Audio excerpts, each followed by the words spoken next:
Hello everyone, আশা করি তোমরা সকলে খুব ভালো আছো। আমরা গত কয়েকদিন ধরে বিয়োগ অঙ্ক শিখছিলাম। আজ আমরা কিছু সমাধানের অঙ্ক শিখব, সেগুলো বেশিরভাগটাই বিয়োগ সংক্রান্ত। তাহলে তোমরা তোমাদের গণিত সাথী বইয়ের 60 নম্বর পৃষ্ঠায় চলে এসো। প্রত্যেকে 60 নম্বর পৃষ্ঠা খুলেছো। দেখো এখানে কি ধরনের অঙ্ক রয়েছে। প্রথমে 2 এর দাগের কী বলা আছে, অঙ্কের ভাষায় সমাধান করো। তোমাদের বাগানে 34টি কলা আছে, তোমাদের বাগানে 34টি কলা গাছ ছিল। ঝড়ে 12টি কলা গাছ পড়ে গেল। এখন কয়টি কলা গাছ বাগানে দাঁড়িয়ে আছে? প্রথমে কি বলছে যে বাগানে 34টি কলা গাছ ছিল, তার মধ্যে 12টা কলা গাছ কী হয়েছে, ঝড়েতে পড়ে গেছে। তোমরা জানো ঝড় হলে গাছপালা নড়ে, পড়ে যায়, বেশি ঝড় হলে, তাই তো? সেরকম 12টি কলা গাছ পড়ে গেছে। তাহলে এখন আর কতগুলো কলা গাছ দাঁড়িয়ে আছে? তাহলে আমরা ফার্স্টে কি লিখব, এখানে 34, যেহেতু 34টি কলা গাছ ছিল। এবার তা থেকে কটা পড়ে গেল, বিয়োগ 12। কেন বিয়োগ হলো বলো তো? 34টা ছিল, 12টা পড়ে গেল, মানে কমে গেল। অর্থাৎ যতগুলো দাঁড়িয়েছিল ততগুলো আর এখন দাঁড়িয়ে নেই, কম সংখ্যক দাঁড়িয়ে আছে। তাহলে কতগুলো দাঁড়িয়ে আছে জানার জন্য আমাদের কি করতে হলো, বিয়োগ। এখানে চিহ্ন দেওয়াই আছে, তোমরা শুধু সংখ্যাগুলো লিখে নেবে। এবার কত হবে 34 থেকে 12 বিয়োগ করে? তোমরা যেহেতু এখন ছোট আছো তাই মুখে মুখে করতে পারবে না, পাশে লিখে লিখে করবে। 34 বিয়োগ 12, বুঝতে পারছো?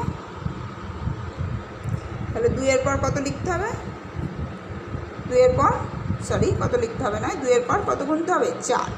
এখানে দেখো ওপরে বড় সংখ্যার নিচে ছোট সংখ্যা, তাই এখানে তোমাদের আর হাতে রাখার ব্যাপার নেই। 2 এর পর 4, 2 এর পর 3, 4, 2 হলো।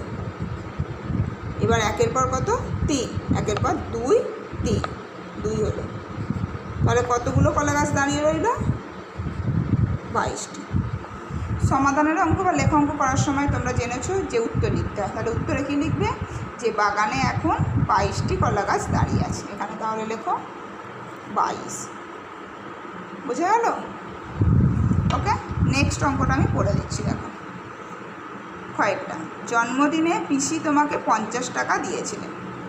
ওই টাকা থেকে তুমি 35 টাকা দামে একটি ছবির বই কিনেছো। তোমার কাছে এখন আর কত টাকা আছে?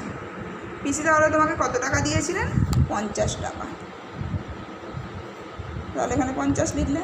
তাহলে এখানে কি দেখতে পাচ্ছ, যে তোমার টাকা যা দিয়েছিলেন পিসি, তা থেকে বই কেনার পর নিশ্চয়ই কিছু টাকা কমে যাবে, তাই তো? কত টাকা কমে যাচ্ছে, 35 টাকার বই কিনেছো মানে 35 টাকা কমে গেল। এবার কিছু টাকা নিশ্চয়ই থাকবে, তাহলে কত টাকা থাকবে সেটাই আমাদের জানতে হবে। তাহলে 50 টাকা বিয়োগ 35 টাকা। তাহলে 50 থেকে 35 বাদ দিলে কত হবে? তোমরা হাতে ধরা বিয়োগ শিখেছো, মানে হাতে রাখা বিয়োগ, সেই মতো এটা করে নিয়ে এখানে আনসার বের করবে আর এখানে আনসারটা লিখে নেবে। ওকে, নেক্সট অঙ্কগুলো দেখো, গয়ের দাগ, ভয়ের দাগ আর উঁয়ার দাগ। এই অঙ্কগুলো তোমরা নিজেরা পড়ে পড়ে করবে। ওকে, আশা করি অঙ্কগুলো তোমাদের করতে অসুবিধা হবে না। যদি অসুবিধা হয় তোমরা ক্লাসে ম্যামের থেকে জেনে নিও। সকলে ভালো থেকো, বাই।